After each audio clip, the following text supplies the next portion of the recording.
Alrighty, we are live on Off the Dome. Welcome, Flat Earth Dave, the host of the Flat Earth podcast. How are you doing today, man? Great to see you on this podcast. I've been looking forward to this. I'm super excited to sit down and shoot the shit with you. Matt, and the name of your podcast is Off the Dome, but you believe the Earth is a spinning globe. Absolutely, I do. So what's with the name? I'm gonna guess. You believe the Earth is flat. No, untrue. I know it's not a globe. What just dive right into it, because why not? What type of object do you think we live on? I think we live on a flat, immovable, stationary plane. Highs and lows, mountains and valleys and everything, but water shows that the Earth is level. Large bodies of water at rest lay flat, testably, scientifically, provably flat. And that's something we're going to talk about, something we can look into. But here's the thing. Globe earthers have misconceptions of what flat earthers believe. Globe earthers have said, you know what? I heard about this flat Earth. Let me Google flat Earth. And boom, they Google flat Earth. They get this. This is not what flat Earth is. No flat earther even conceives of anything like this, right? This is what globe earthers think flat Earth is. So what is flat Earth? Well, the world that we live in, the world that we can explore is clearly not moving, not spinning like they tell us, and flat. So where do we live? We live in what I call the world pond, right? A pond is a body of water that has a container. That's the land that's around the pond that's higher than the level of the pond, right? Lower one side of the pond, what happens? The water is going to find its next level, right? So what is the container of our world? The container of our world is the shoreline of our world pond, and that is Antarctica.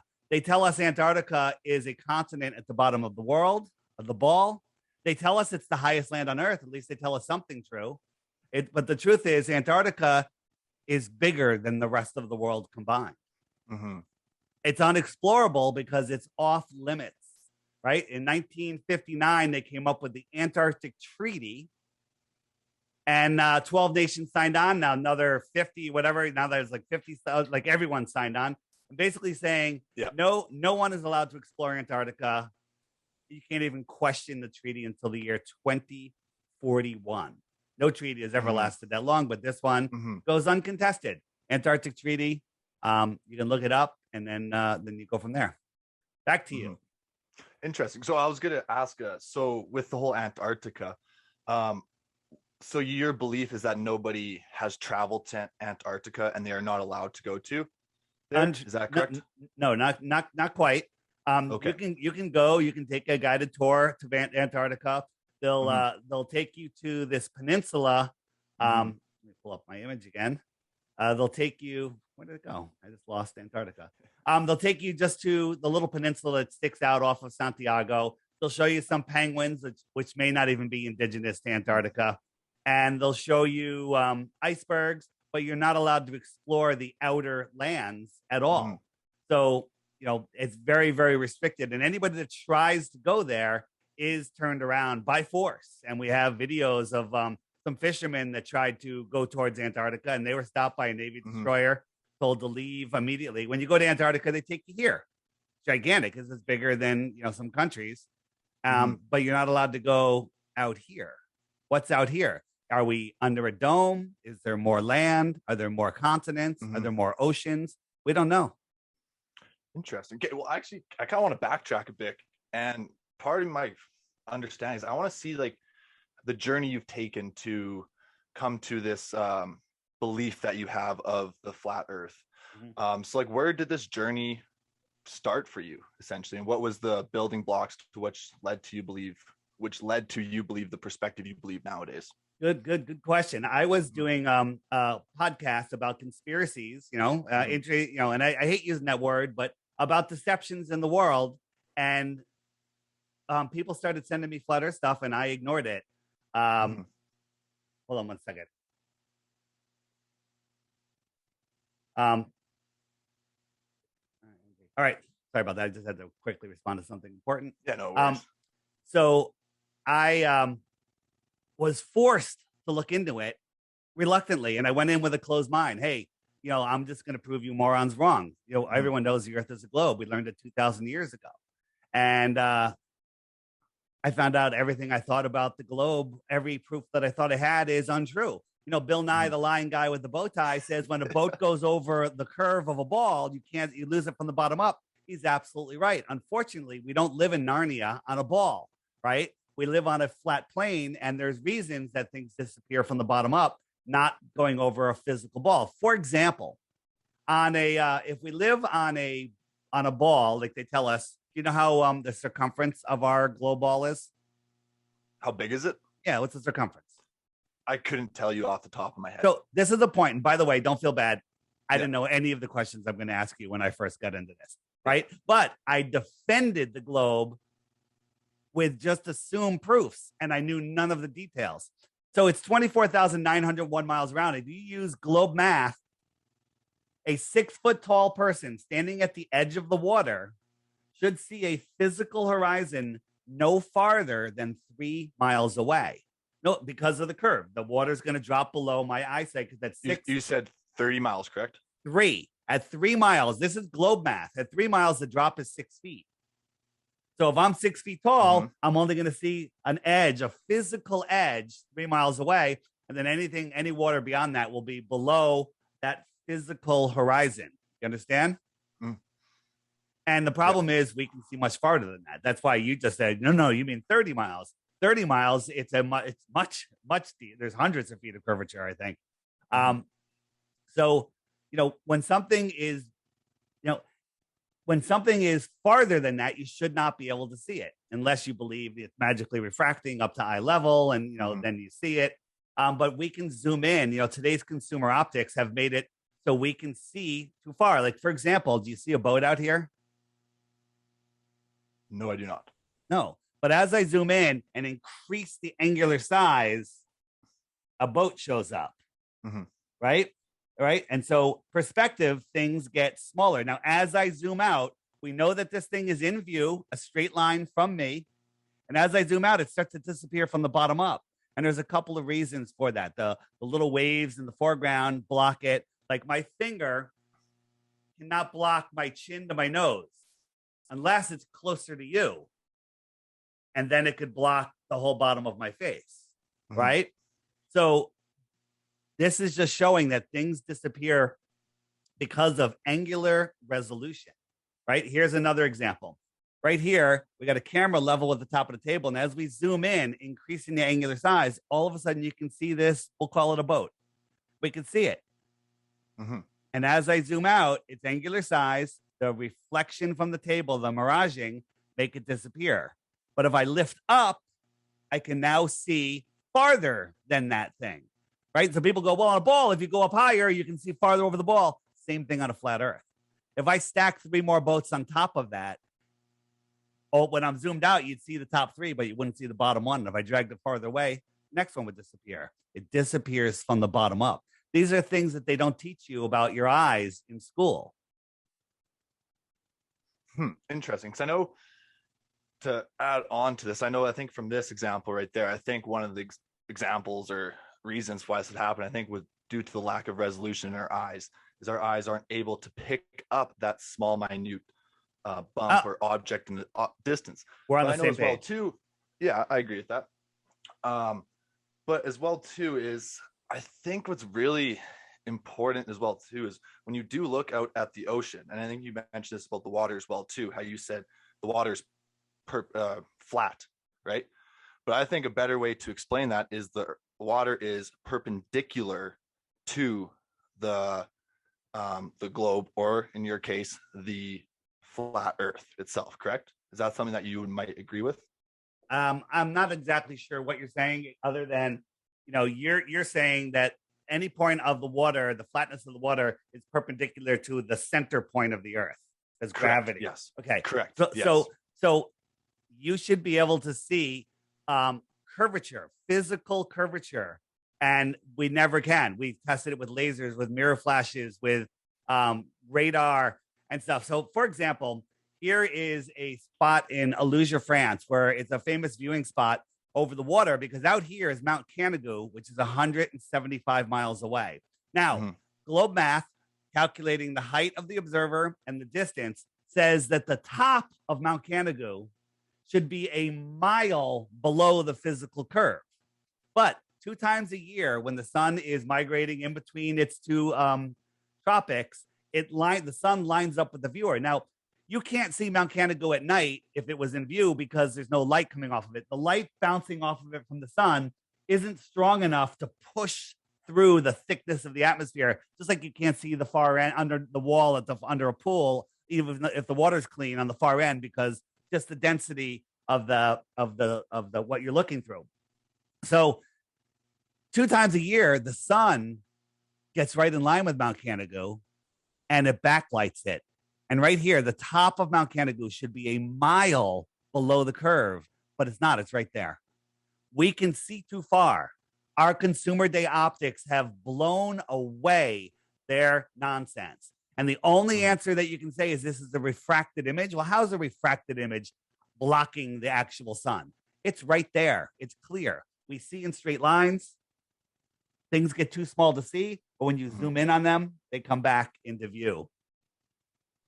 Interesting. I don't necessarily have an explanation for that. I understand the concept of a mirage. I do. And how I know there's a picture of the Chicago skyline from 60 miles away. Yeah. And you can see it.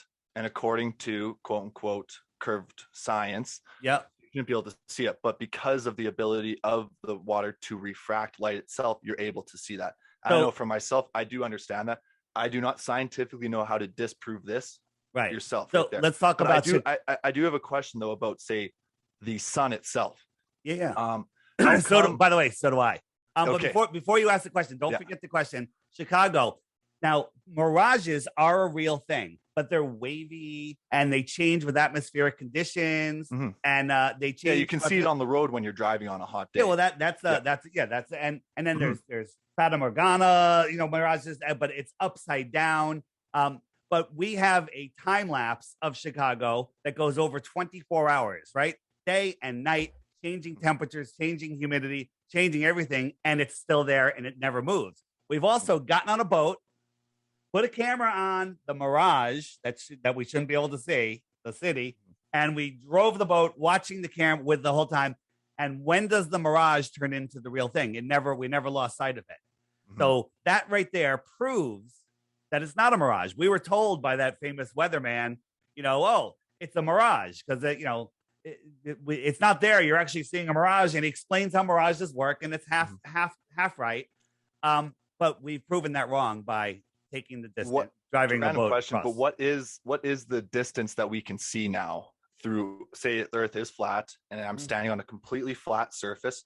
How far can I see without any interruptions to any landscape changes or buildings or objects that may be in my way? Will I be able to see all the way across? Because in theory, if it's flat, I should be able to see across, because if I look up in the skylight, there's nothing obstructing my way. I'm able to I'm able to get the light from up in the sky directly straight into my eyes with no obstruction from but you don't millions of miles away. How come I cannot see an object from, say, 300 miles away if it's not obstructed? I'm going to explain that very easily. And your comment that they're millions of miles away, that's something that scientism has told you. You don't know that these lights that you're seeing in the sky are millions of miles away. And I could actually prove that they're not. I can't prove how far they are. I can't prove how big they are, but I can prove they're not what you're seeing. Well, so we'll touch on that. I'm looking. So imagine you're in a big swimming pool, Olympic-sized swimming pool. You're at one end, and you go under the water, and you look toward. And I drew a paint, a big smiley face on the wall underwater. You can't see it. Why can't you see it? Through the water. You can't see it. But as you swim towards it, it'll come into view, right? How far away? A 50-yard pool. You can't see it in a 20-yard pool. Trust me, I'm a swimmer. I know.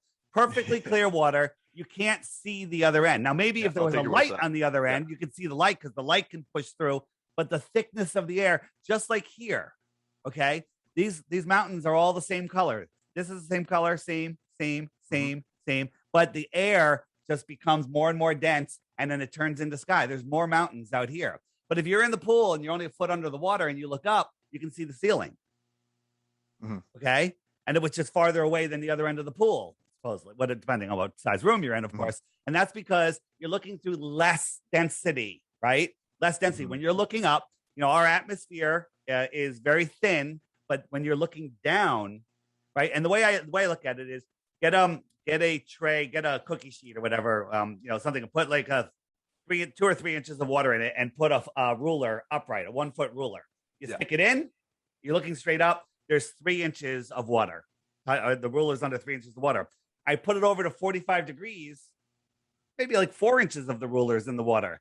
I put it down a little farther, all of a sudden 11 inches in the water, and a little farther, the whole thing's underwater. So the question to you is, how far can we see? It depends on atmospheric conditions. It depends on the height that you're at.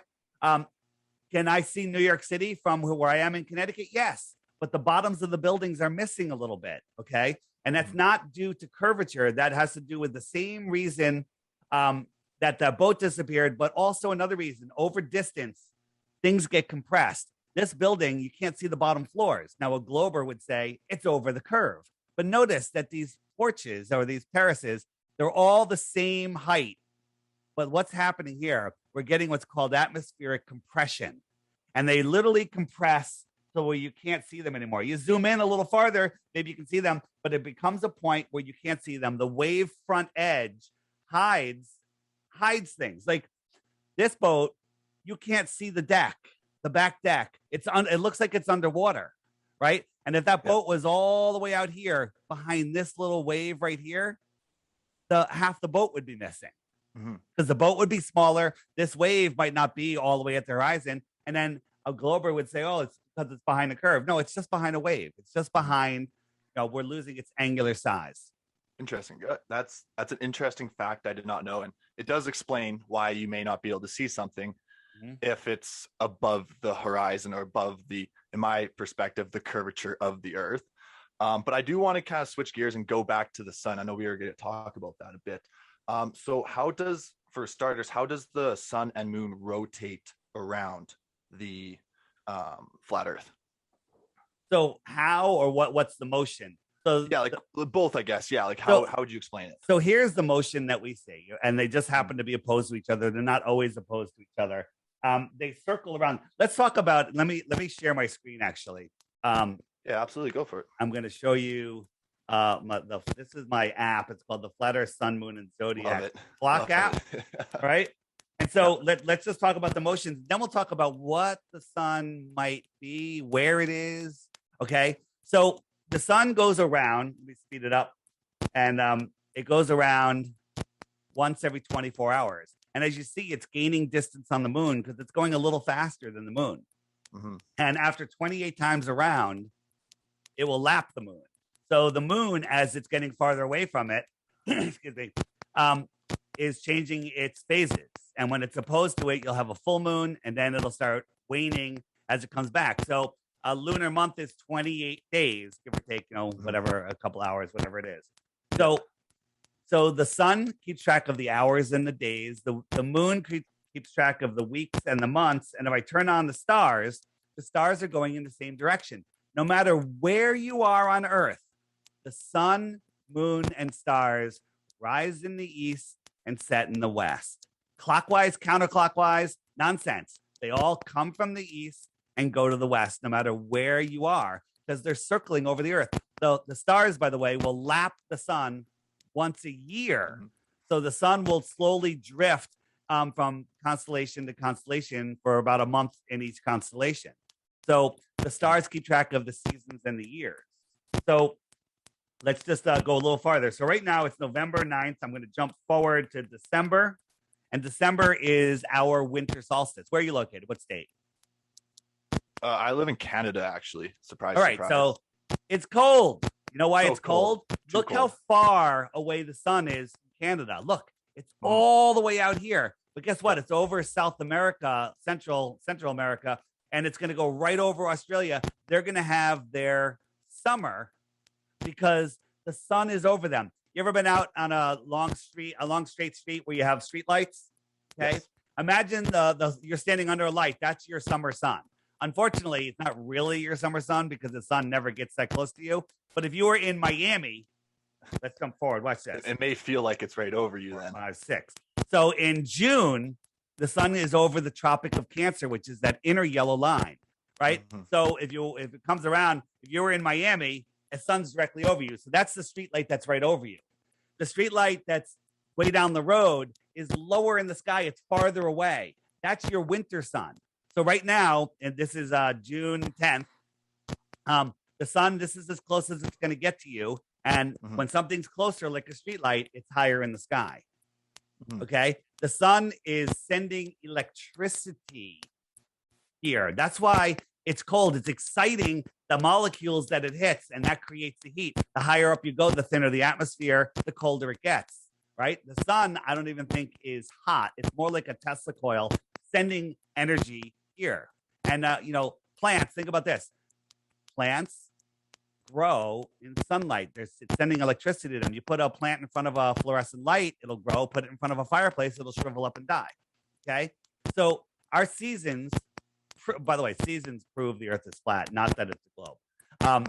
Because you know that during our summer in the north, is the sun closer to the earth in the heliocentric model, or is it farther from the earth during our summer?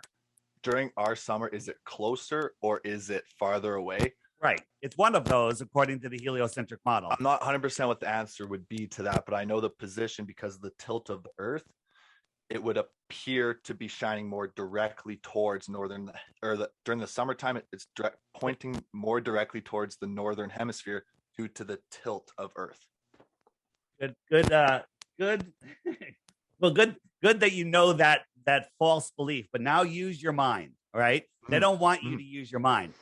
The sun during our northern summer, let me turn the app off for a second. Yeah.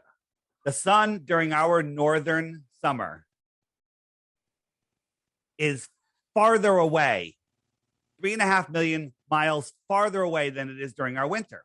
So think about this. And it's harder for you to see this in Canada, but I'm in Connecticut, and on June 21st, June and July, I can go down to the water, and as soon as the sun appears on the horizon, I can immediately feel the heat on my face, right? 10 minutes later, I really feel the heat, and it's hot. It gets really hot here. So now that's a low angle. So the ball is completely tilted away, way more than the heliocentric model, than the tilt we're talking. So at sunrise, the tilt is extreme, 89 degrees, right? 89-degree tilt. I can feel the heat on my face. The sun is farther away than it is during the winter. Then on December 21st, I could wait until solar noon when the sun is 40, 50 degrees up in the sky, a much more direct angle, 3.5 million miles closer, and I can't feel the heat on my face. That blows away the idea that that we've all been indoctrinated into believing. So how do you find out more information on this? If you Google flat Earth, you're going to get all propaganda. It's so censored. At least they're still allowing it on the internet, but it's censored. And you'll if you Google flat Earth, you can Google the top video, A Stranger's Guide to Flat Earth, 21 questions, millions of views. But you can Google it with the channel name and it won't come up. It'll show you Simon Dan and Professor Dave. You Google flat Earth, you get Professor Dave, who's an actor, not a professor, and he makes straw man arguments, gaslighting arguments, and he's just a snarky little dork. But here is right here, this question mark. You hit that, and up comes, let it load because I just loaded the app. What about seasons? If I hit what about seasons, up comes a playlist that Google won't serve you of videos that will teach you and help you to make up your own mind. Because that's one thing they don't want.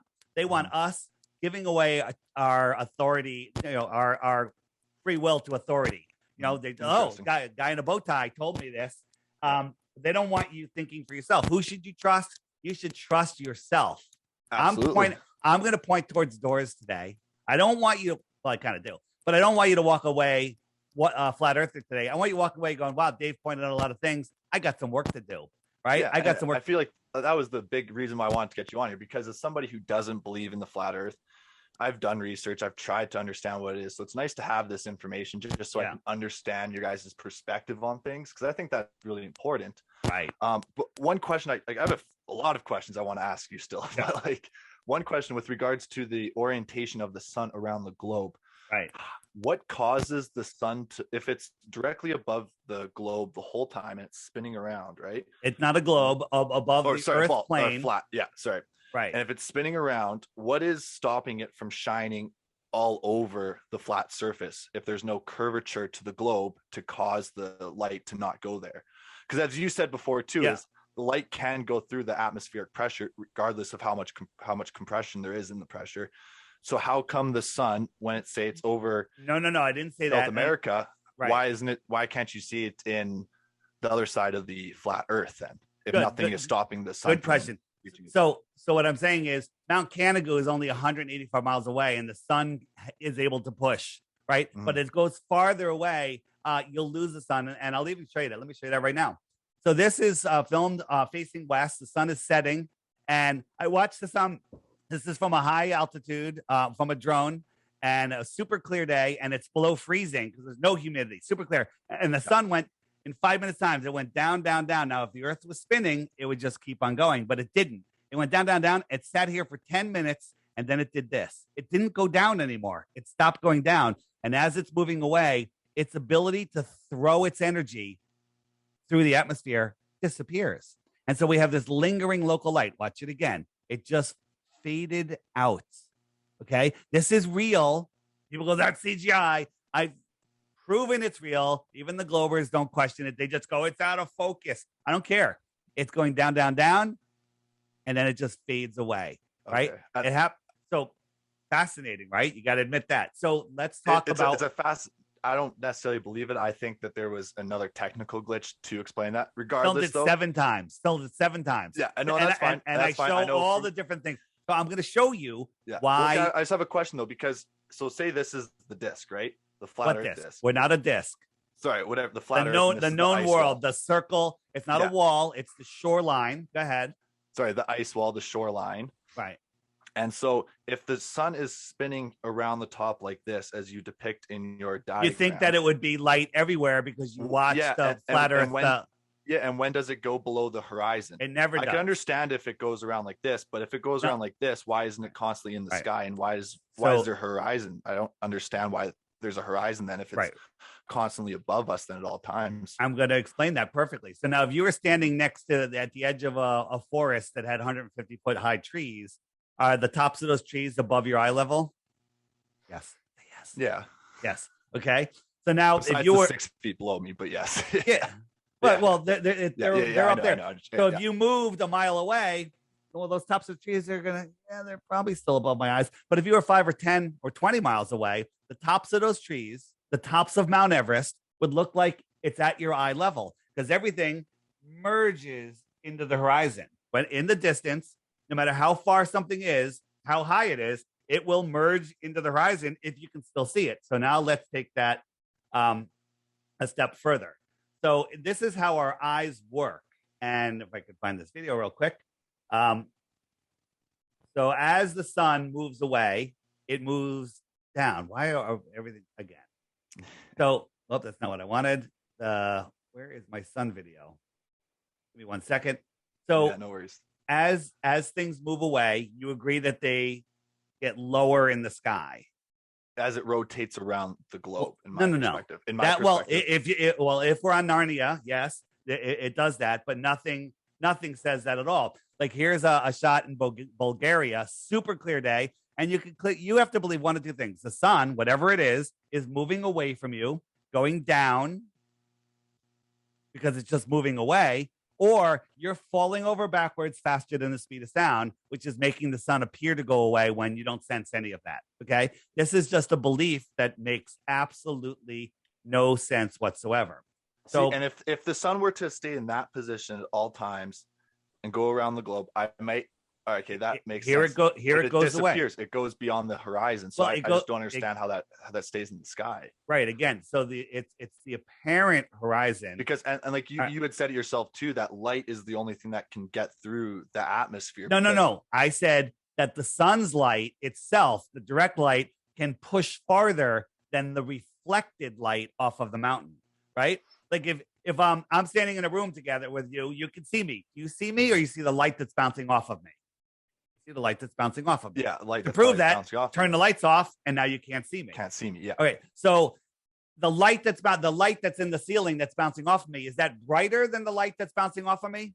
The light that in the source is brighter. So the sun is the source. It's brighter. A brighter light can push farther. Okay. Like if I had a really dim light at the far end of the pool, you probably couldn't see it under the water. But if I got a million candlelight one, yeah, you're going to see it because it can push farther. So so that's twice that you said that I said that the sun can go forever. It doesn't. It only goes for whatever distance. So here we go. This is my flat Earth kitchen. We're viewing the sun's path that goes in a straight line. And this could be treetops. It could be Mount Everest. It could be whatever. This is the horizon elevated off the counters down here. And the sun never goes below it. It could be a cloud deck, whatever it is. All right. And the sun never goes below it and it's going level. Now I got a camera on the table at the other end looking this way towards us. Okay. And if I showed you this first, I'd say, is this line going down? And you'd say, yes. And I'd say, is this sun going below this opaque barrier, which is at the camera's eye level, or at least it appears to be, but it's not. It's way above it, like that forest line. And as it goes, look at that line. Yeah, I see that. Yeah. Is that a level line? So now I'm going to compare this to an actual sunset over the water. And what do we see? Here's an actual sunset. Is that the horizon, or is that the horizon? But if so, hold on. Just look before you talk, and then you go. This is going behind what I call the atmospheric deck of opacity. That's where the atmosphere is too thick for the sun to go through. So it's just going beyond it like that. It's not going down. It's going beyond it. Definitely. And that's what you're seeing right there. So I do understand your analogy about how it does look like it is going down in your kitchen. But I think the flaw in your analogy is that the Coke bottles are 80% taking up about 80% of the space between the ground and the sun, when in reality on your concept it's everything on the horizon takes up maybe about 1%, if that even, of the distance between the ground level and the sun. So I don't understand in that analogy how those bottles I will explain break that, because in theory, if you're going to keep everything relative in terms of how big and scale it up properly, I would say you'd have to use something that is my kitchen it's a bitsy small. My kitchen is only to like the real world. My kitchen is only so big, so you can do this yourself. Go out where you have a huge view, and on a day where there's cumulus clouds that are nice and spread out, and they're all sitting on that flat deck, and you look up at the clouds over your head, and they're clearly up high. But then I'm here in Connecticut. I could see New York City, which is about 25 miles away, and those clouds are literally merged with the water. Now, I can prove that they're not touching the water or going over the curve because I can zoom in and see everything that's in between them. Because I'm in a terrestrial point of view. Everything on my hand here is a terrestrial object, and the whole thing merges together. I zoom in, I increase the angular size, I can see them. Clouds are really up here. This is the terrestrial view. Now, so all of those clouds merge together, and because I'm looking across them, I can no longer see the blue sky between them because cloud, and they all come together, right? So that creates. Just a quick question: are you when you ask or when you say you're zooming in, are you changing the point at which you're looking at, or are you just magnifying? I'm magnifying. I'm increasing the size. But then that doesn't necessarily change your actual perspective from where you are. You're just increasing the resolution of what you can see. It's the exact. So let me explain. That's not the same thing then. Yeah, yes, it's 100% the same. If I'm sitting here and the clouds are merged together, I can do a slow zoom and separate them and see them, or I can keep the camera at the same focus, all the way zoomed out, and get on a boat or a car and go there and just watch everything open up the same. It's exactly the same thing. When I zoom in, it's like I'm moving forward. When I zoom out, it's like I'm moving back. These are things you can test yourself. When I first learned, but not if the picture that you originally taken is at point A, and then you zoom in, you don't miraculously move to point B. You're still at point A. The angle at which you took the picture at is still the same. You're just magnifying the resolution from point A, but you're not actually moving to point B, though, if that makes any sense. Can you see what's in my hand? No. Okay. If you zoomed in, like this is far in the distance, If you zoomed in, you would open up the angular resolution and you'd see that I have a remote control in my hand. Okay. But you lose sight of that remote control when everything zooms together and its angular size is too small. So why can't we zoom in and see the sun? Because the sun is not a terrestrial object. The sun is a celestial object.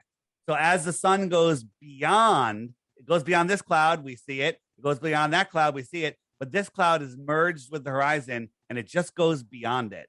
Mm-hmm. And it goes down and it looks like it goes down. Its light can't push through. Now, here's a simple thing you can do. Go in a pitch black room and get a flashlight or a candle and put the candle on the floor on a big round table, whatever. And you'll see that the candle just sheds a light in a small area and the rest of the room will be dark. Now, the other side of the room, you can still see that candle. I agree.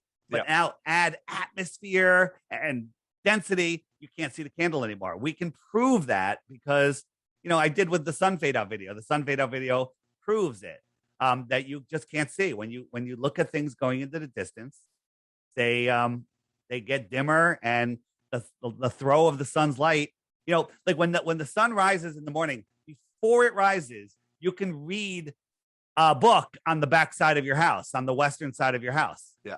How is that possible? What's going on there? Okay. And the answer is because the sun, there's a thing called daylight and sunlight, two different things. One is the direct light from the sun.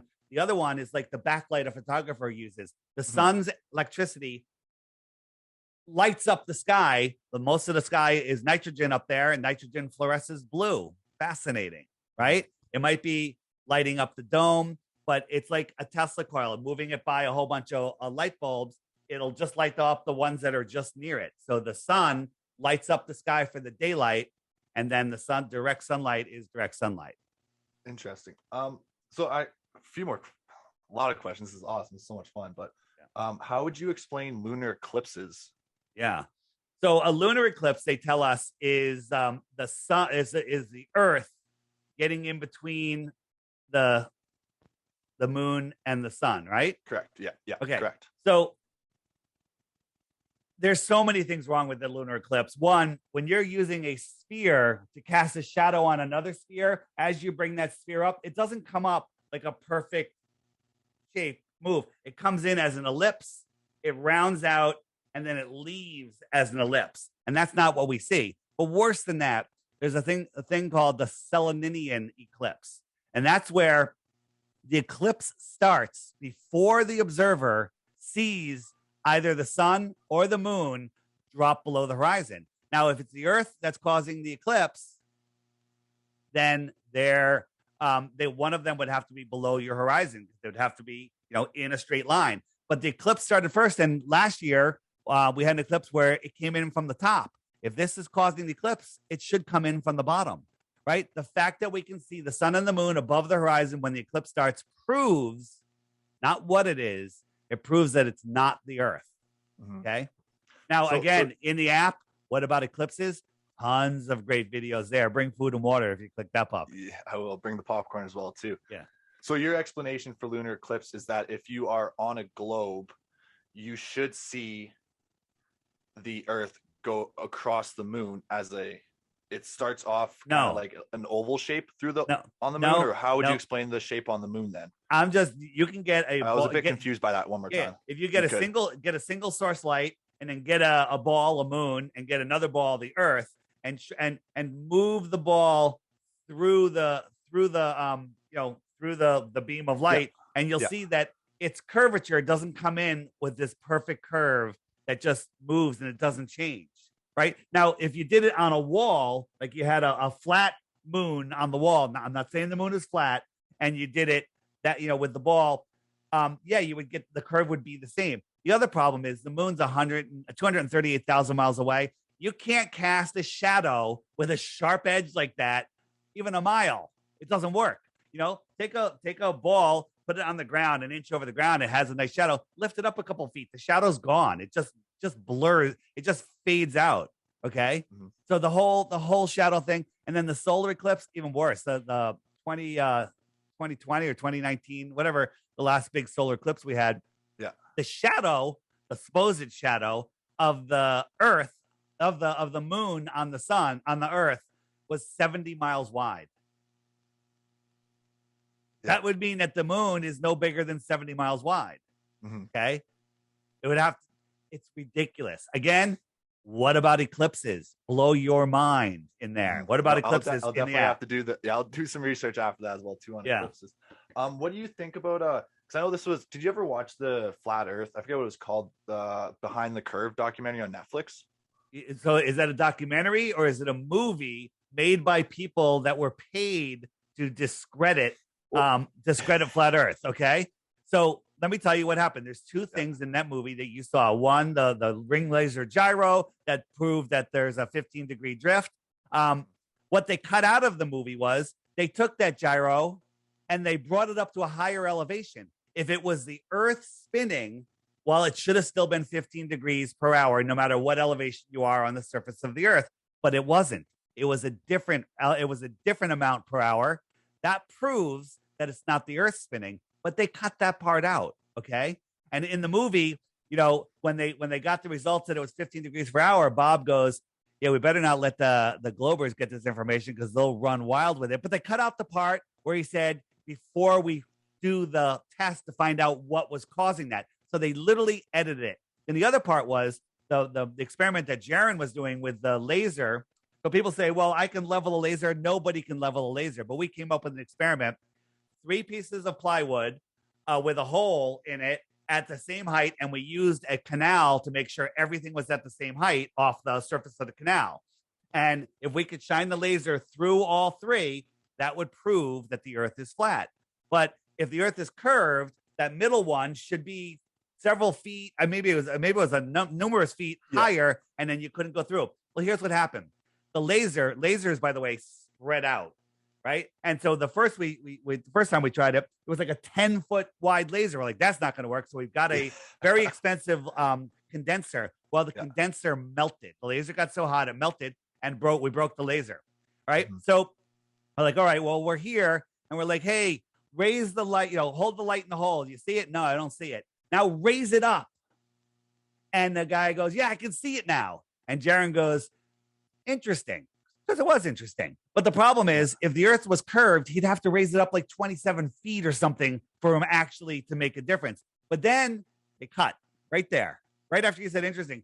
Then he brought it down, and the guy goes, oh, I can see it now. Yeah. Which might prove that the Earth is flat. However, us being rational, critical thinkers, us flat earthers, and there's Globers there too, we said, this didn't prove anything.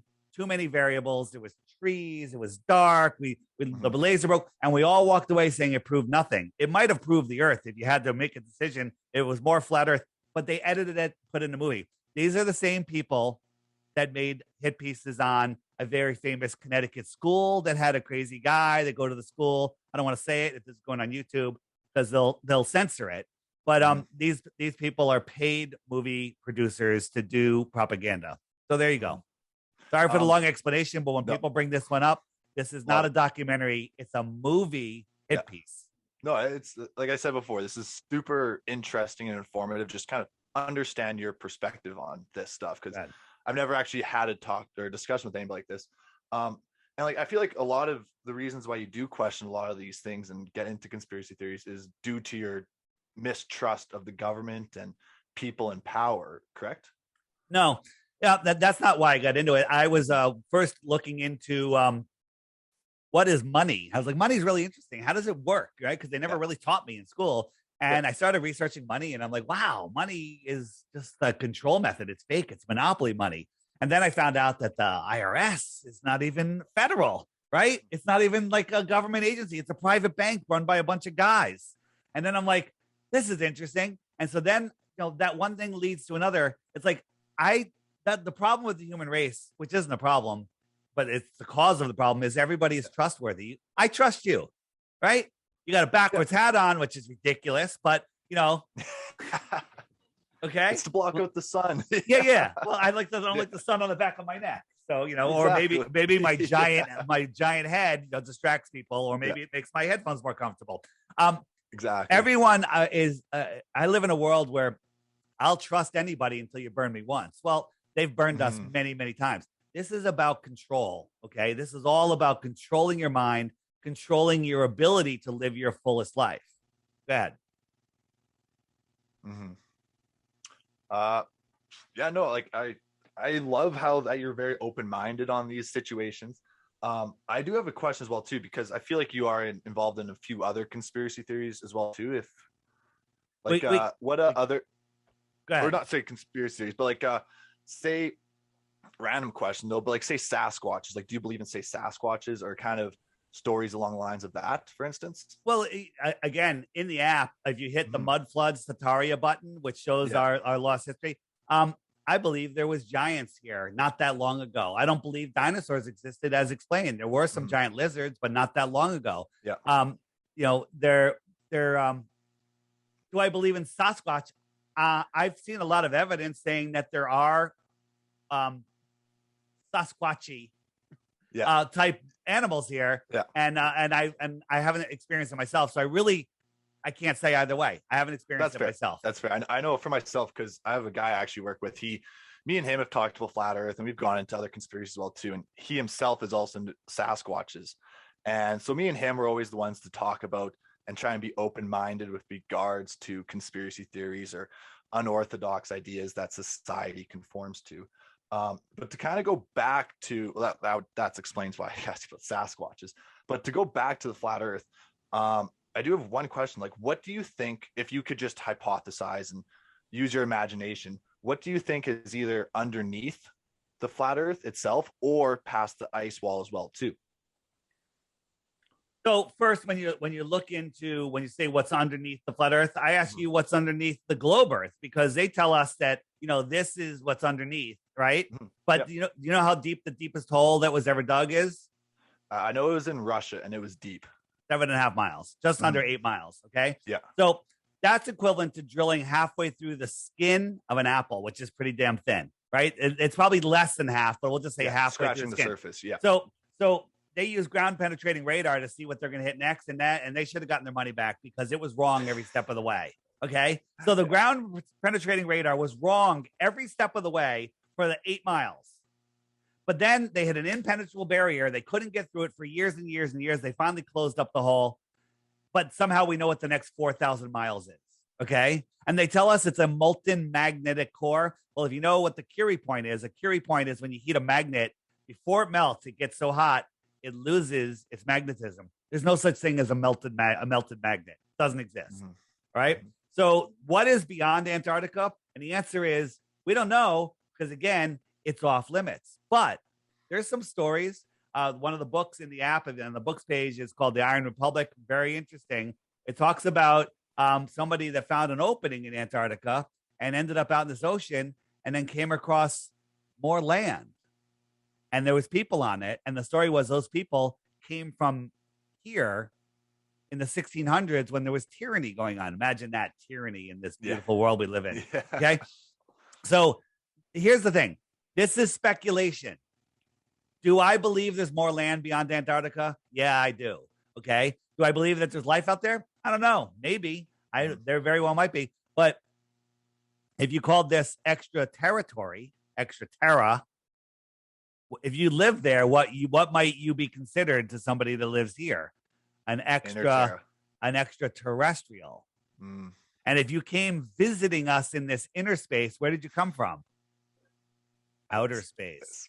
An extraterrestrial from outer space, right? So now, here's a map that was supposedly found in Japan from 10 centuries ago, showing all of these other continents. What's out there? I don't know, but that's the answer. We're not allowed to go to Antarctica. There's islands all the way around. There's like islands here. There's like eight or nine different islands. One of them is the Falkland Islands. Remember that? The Falkland War, right? Why are we fighting over this little island off of New Zealand? And it was because these are all naval bases run by the Crown, and anybody that tries to get to Antarctica is stopped by force, sent home, and jailed. Okay? Why are they protecting ice? They say that there's nothing there, right? Amelia Earhart, by the way, this is her trip. She went around. She went west. or she went east. East is a circle, right? East and west are circles around the flat Earth. East and west are circles around the globe Earth, right? Nobody has circumnavigated south, right? Here's a little experiment you do. Here's the center of the flat Earth. Here's our magnet, and this compass is pointing towards the magnet. I'm trying to push this compass west, and I have to keep turning to maintain a western heading. I have to turn. This is the same on a globe, okay? If I try to go east, right? East is here on the compass. Well, I got to keep turning because if I keep going straight, I'm going south. Every straight line becomes south, right? Yeah. So billions and billions and billions of people have circumnavigated east and west. If I try to dead wreck in west and I don't correct my course to the north, I'm heading south. And I end up in Antarctica, which is the outer lands, the outer area of our Earth, right? If I try to go south on a globe, I should pop up over here if I go south of Africa, but no one's ever done that. Nobody has ever circumnavigated south-north and popped up on the other side of the world. If I head north, I'm heading north until I pass the North Pole, and now I'm heading south. You see the compass just did a 180? Yep. Yep. Okay? So every straight line ends up hitting Antarctica. Fascinating. Another question, just because they keep coming to me now. They're going to keep coming. Awesome. This is I love this. How do you explain the North Star in Polaris about how it disappears once you do reach the southern hemisphere? Okay, you and I are in a nice big room, Yeah. 10-foot high ceilings. There's nothing in the room. Yeah. And we have random recessed lights, and one of them will say that's the North Star. Okay. Yeah, slightly off to the side. Now, expand that room to the size of a city. Okay. Right. And I say, go for a walk 5 miles that way. You go that way 5 miles. Right. So you go 5 miles. You're heading towards the outside of the room. Well, within a mile, I can't see you because that floor has merged with the ceiling, right? In a Vegas hallway in some of those hotels, far end of the hall, the ceiling merges with the floor. That's just in a hallway in a hotel, right? Yeah. A mile away, it's merged. You're 5 miles away. I can't see you. Now, if I had a super zoom camera, I could open it up and I could see you again, but I can't. And I say, unless you went behind the curvature of the globe. Hold on, we're not in Narnia. We're on a flat surface, and now we're in this room. It's flat, and I say, Matt, look up. Tell me the stars that you see. Yeah, I can't see any of those stars. I'm like, I see the North Star. Can you see it? You're like, nope, I can't see it because you're too far away. And now add atmosphere in there, and stuff even before it merges with the floor merges into the atmosphere. There's been many reports of observatories as far as 30 degrees south that have seen Polaris. Those observatories have been shut down since they made those reports, right? That's impossible. Impossible. See what I did there? And that's another thing. Are you familiar with the Georgia Guidestones? Maybe not. No, I do not know about that. So the Georgia Guidestones are this crazy Stonehenge-like structure that was popped up in Georgia here in the United States in 1981, I believe. Yeah. And it's got in 8 different languages, 10 commandments of the world for the New World Order, basically. That's a whole nother story. But in the stones, there's this little hole right here, right? And when you look through that hole, right, it's been up for over 40 years. What do you see? You see Polaris. Do a time lapse. All the stars go around. How can we be corkscrewing through space in 4 different directions at once, traveling 4.5 billion miles a year in one of those directions, and Polaris never moves, right? We're corkscrewing through space like this in your helio nonsensical bullshit model, okay? All right? So we're corkscrewing all these different directions. So let's talk about the speeds. I told you before, at the equator, we're spinning 1,000 miles an hour. So when you watch the sunset, you're falling over backwards at 1,000 miles an hour. And that's why the sun is appearing to go down, okay? We're orbiting. You have no idea how fast, right? Too fast, yeah. So fast. 66,600 miles an hour, okay? 66,000 miles an hour. How fast is 66,000 miles an hour? Okay. Let me get, you know what? I'm going to just bring it. Actually, let me do this. So 66,000 miles an hour. We're chasing the sun at, want to take a guess? No. We're chasing the sun at close to different estimates, but 500,000 miles an hour. Okay. Mm-hmm. So I'm going to quickly share my screen here for a second. Yeah, go for it. I know. Thank you. I'm trying to talk while I multitask. No, like I meant go for it. All right. Absolutely. So, I got to just stop that 1 second. I got to share with sound. So let's take the slower speed, the 66,000 miles an hour. This is called the hypersonic sled. Okay. Now watch how fast this thing goes. Ready? Yep. Love it. All right. Let's watch it one more time. We're orbiting the sun 10 times faster than that, and we're chasing the sun at 100 times that speed. Okay? So here's the question. Who told us that? Who told us that? These are the guys at NASA told us that, right? Who are liars, right? Then we look at this. This is called nature. This is called nature. Nature doesn't lie. Nope. Use your common sense. Are we going 100 times faster in one direction, a curved direction, by the way, and corkscrewing 10 times faster than that hypersonic sled, and then we have water that does this? This is all you need to know that the heliocentric bullshit model is complete and total nonsense. Okay? Well, I think that's just because the nature itself is part of the globe. It's spinning with the globe itself. It's part of it. And then the atmosphere itself is protecting the globe from all the conditions outside. Cool story, bro. Love it. Love it. Yeah. Matt, I have to say that's the most, I'm going to say it, retarded thing I've heard all week. Okay? It's just part of it. Use your common sense, dude. And then go back to you as well, too. I'm going to say the last hour, I've heard the most retarded stuff as well, too. Okay. So give me your... As much as I appreciate and I accept it, I love it as well, too. I appreciate it. So let's do this. I love it. Give me your best proof that the Earth is a globe. What do you have that's your best proof of the Earth being a globe? Well,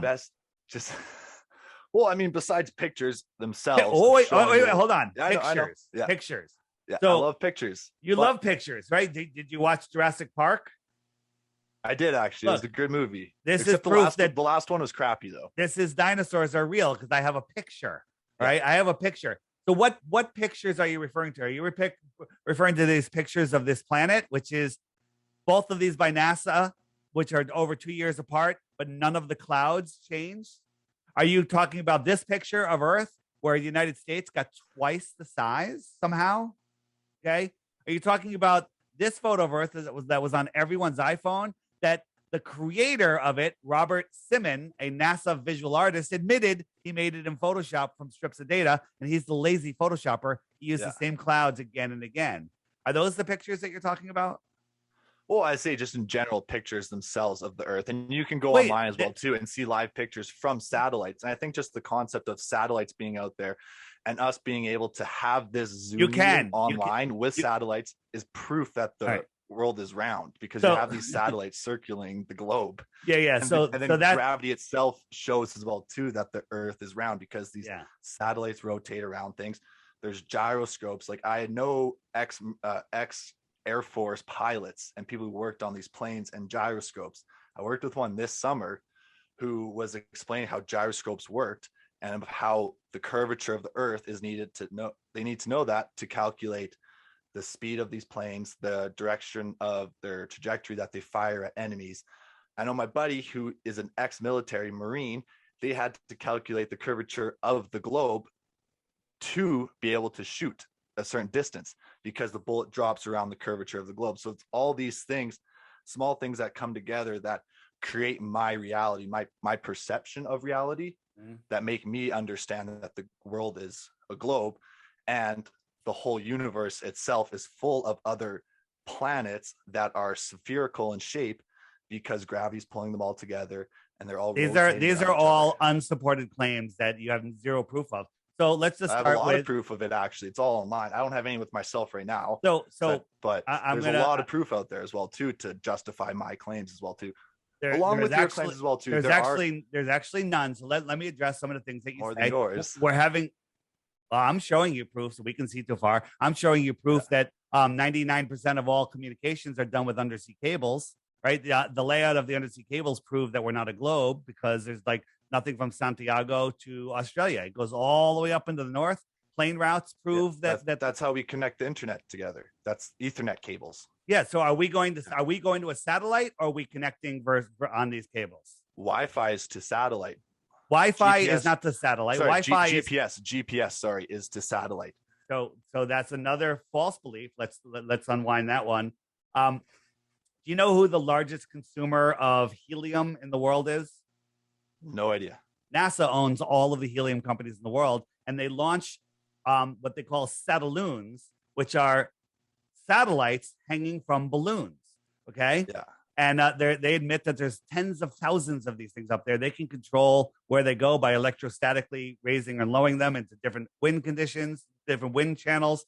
And this is your satellite. Now, I'm not even claiming that GPS is used by satellites, because GPS doesn't work when you're out over open ocean. It doesn't work in the southern oceans. It doesn't work over the Amazon jungle. Why are there no GPS? Why are there no satellites, in those areas? Okay. And the answer is because it's all done with ground-based towers, and there's no towers in the middle of the Amazon. There's no towers between California and Hawaii when your plane goes into approximator mode when it's like 100 miles offshore. Okay.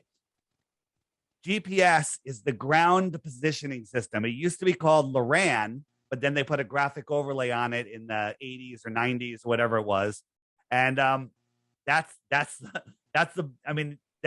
provable by where you can't get GPS. And these things are crashing all over the world, and they quickly scoop them up. But everybody with their cell phones are getting pictures and videos of them. And these are not falling out of space. They're on balloons. Okay. I don't necessarily, I understand what you're kind of bringing. I don't believe that. I'm just going to keep it very blunt with you. You don't believe it? No. And I think as well too, is I've been in planes as well too, where you can, on a clear day, when you're on a plane, you can see the curvature of the earth. So not only do I have a general understanding of the concepts that make the earth round, is I've been in a plane before where I've actually seen the curvature of the earth as well too. And on top of like the whole gravity thing, let's do one thing before you get into gravity. Let's address your plane. Neil deGrasse Tyson admits that you can't see the curvature of the earth from even as high as Felix Baumgarten space jump 127,000 feet. He said the earth is too big to see the curvature from this height. Okay. You can see it right there, though. You can see how it's round at the top. That's curvature. No. That's called a fisheye lens. All of this land, we can tell by the lakes and the rivers. This is all New Mexico. New Mexico now covers a third or a quarter of the earth. Okay. Yeah. This is a fisheye lens. All right. When you go up to 100, this is 120,000 feet, flat and stationary. The sun is right here. Okay. And it's lighting up a local area of the earth, right? So you can't see the curvature from an airplane, because the way you see is the same distance depending on the conditions in all different directions, which creates a flat circle. So the other thing is, if you look at the Earth curvature formula, when you're flying in an airplane, the horizon that you see should be like 70 or 80,000 feet below you, right? When you're flying at like 30,000 feet, the horizon should be below you at that. I'm trying to find a graphic for you just so you can see it. Here we go. Yeah. So at 39,000 feet, the horizon should be 242 miles away on the ground. On the ground.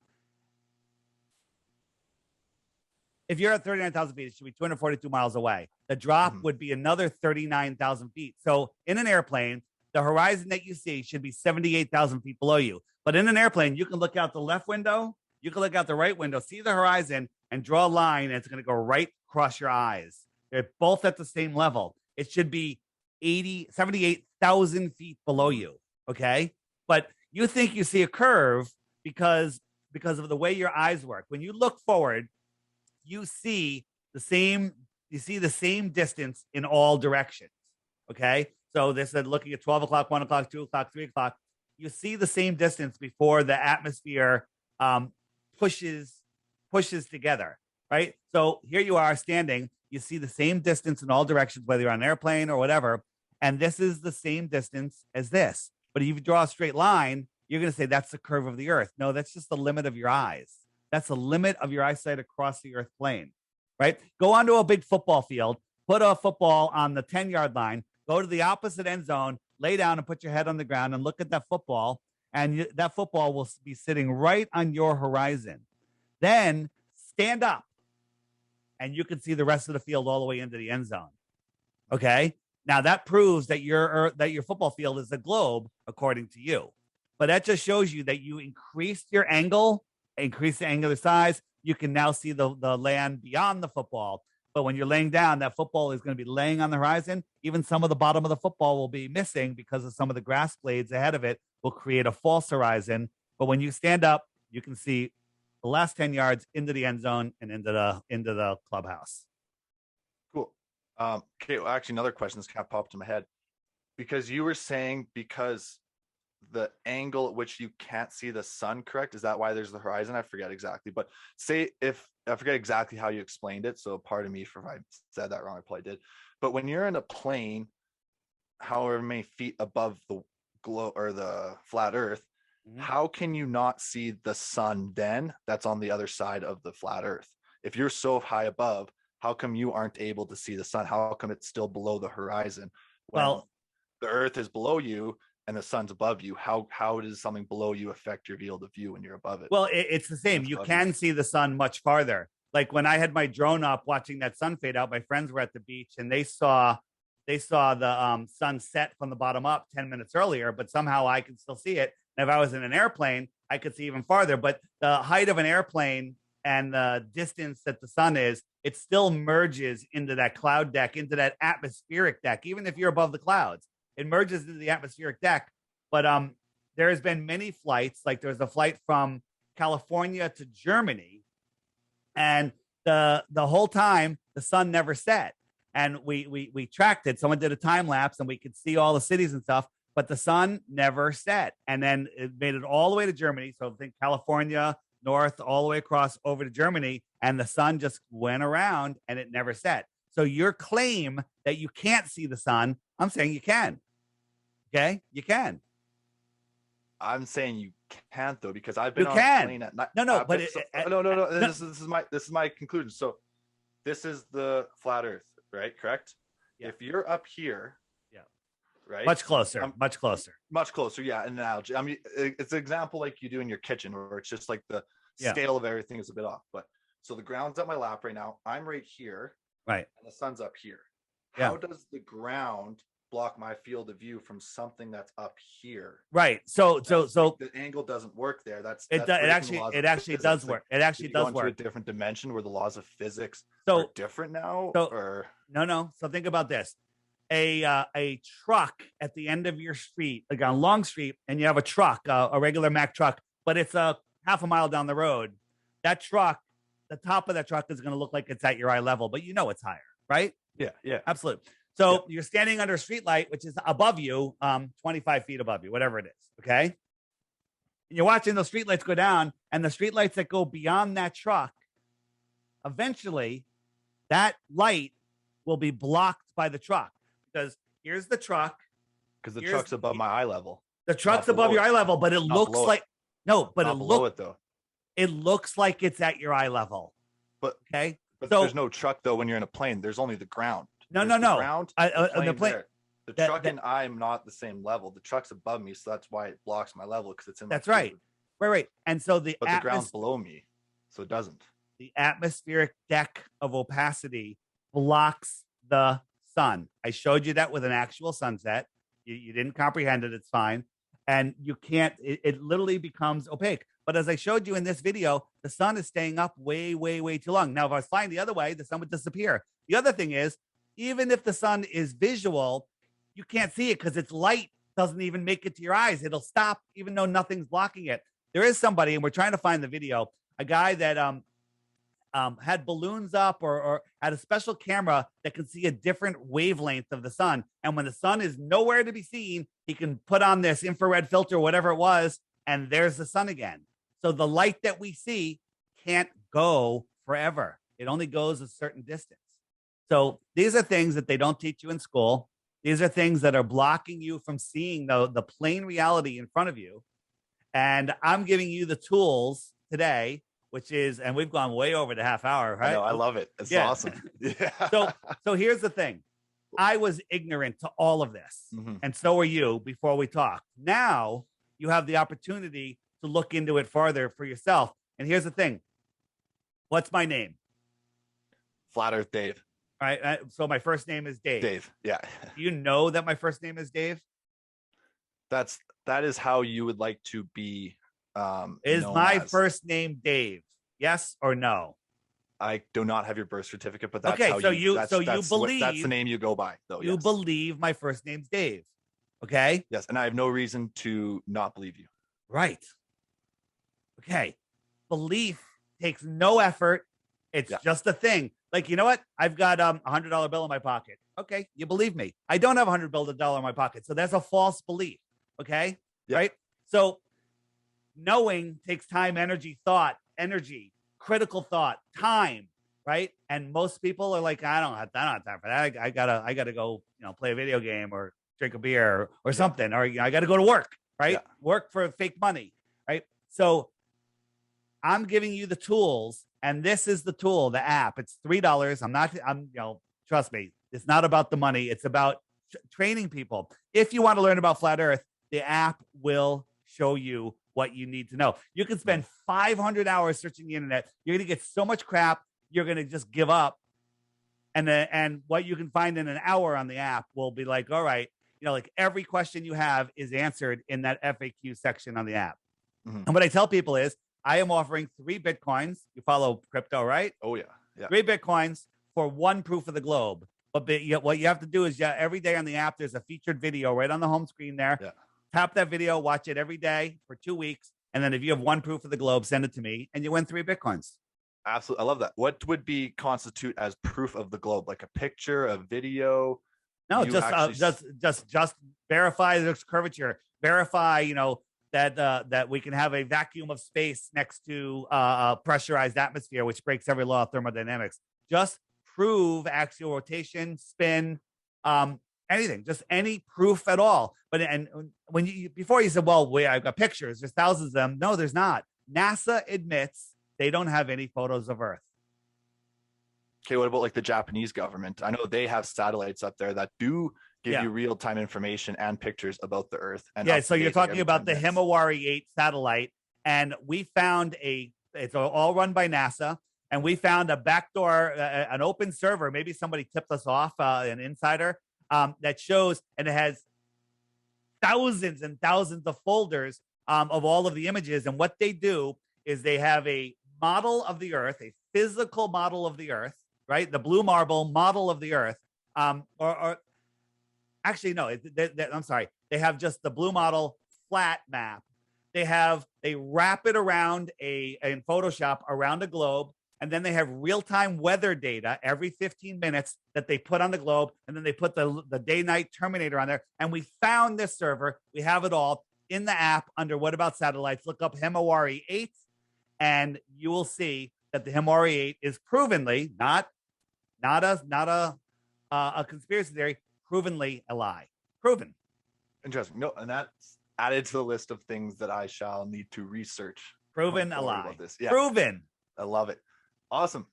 Well, I enjoyed every second of this, David. Even if we do have very contradicting beliefs, this has been awesome. And you have a belief. I have a knowing. And I'm not claiming, I know what's underneath the Earth, or what's beyond Antarctica, or what's above our head, or who made this place, or why it's here. I know that it's all about controlling our minds. And if they have us believing that we live on a spinning ball lost in space, then they're hiding the creator. They're hiding our true potential. They're hiding the fact that we are free and that nobody has authority over us. They're using it to control our minds, because if you're spinning out of control, lost in space, how are you going to make a proper decision about anything? And that's valid. I think, and you made a very good point. I think that everybody should get the facts or understand all the facts that go into a situation and come to a conclusion on their own. And I definitely agree with that statement. I think that's both things we can agree on with that, I think. And just so you know, people like, flat Earth. Let me just show you in the app. If I hit that little handshake button, these are the other flat earthers just near me. Look at all those dots. Okay, these are other flat earthers. How many people do you think are part of the flat Earth community, if you had to estimate? Well, the way I look at it is my app. I'd say about one. I'm still less than 25% of the people that have my app have even realized there's a friend finder on it or haven't upgraded. So there's only 25% of the people. There's 30,881 people at the time of this that have registered on here. So that's, times 4 is 4 or 5 is the number of people that have the app. And then I think that my app is in the hands of less than 1% of the flat earthers on the world. So we're talking, 120,000 people times 100. That's, what is that? I 12 million. Or 120 million, whatever it is. I think it's hard to say, but they're everywhere. They're growing. And here's the thing. Once you see it, you can't unsee it. You can't unsee it. That's valid. So, all right. Do you have any last thoughts or anything you want to say before we wrap this up? Anybody that sees this, if you know of a podcast, if you have a show, any show with any audience that thinks the Earth is a globe, that's maybe even never discussed flat Earth, get me on that show. Go to flatearthdave.com. There's a booking link where you send some information over, and then we work out the booking details. Flatearthdave.com. Links to the app are there. Links to all sorts of videos. And you don't have to get the app. Just go to the App Store and read the reviews. That's all you got to do. Read the reviews, and you'll become a flat earther. And you'll lose the respect of your family and friends also. Awesome. Well, I loved every second of this. We definitely need to do this again. While you did not give me enough evidence to change my mind, I am very interested, even more so, on the whole flat Earth, and I do want to dive deeper into all the facts all the potential facts that you had brought forward there, and I understand your situation a bit better now. But at the end of the day, though, sorry, what were you say? I was going to say, ask Sacha Baron Cohen. He knows. He knows the Earth is flat. He knows. He does. Yeah, he's a flat earther. Kyrie Irving is a flat earther, not a dumb guy. Right. Not a dumb guy at all. Right. No. Yeah. I feel you guys do have a misconception at times, though. But anyways, this was awesome. I respect your viewpoint on everything about this, but hopefully, Matt, are you putting this up on YouTube? Yeah, I probably will be. I know for sure I'll be putting it up at least on my podcast, but I'll most likely be putting it up on YouTube too, just for the visual aspect or everything, because you did bring that whole PowerPoint system. I don't know how you use that so easily, but send me the link. Send me the link, and I'll share it, and people will get to see how the other side thinks. Awesome. I love this, David. All right, man. Thanks. All right. Ciao, amigo. See ya. Bye. Adios.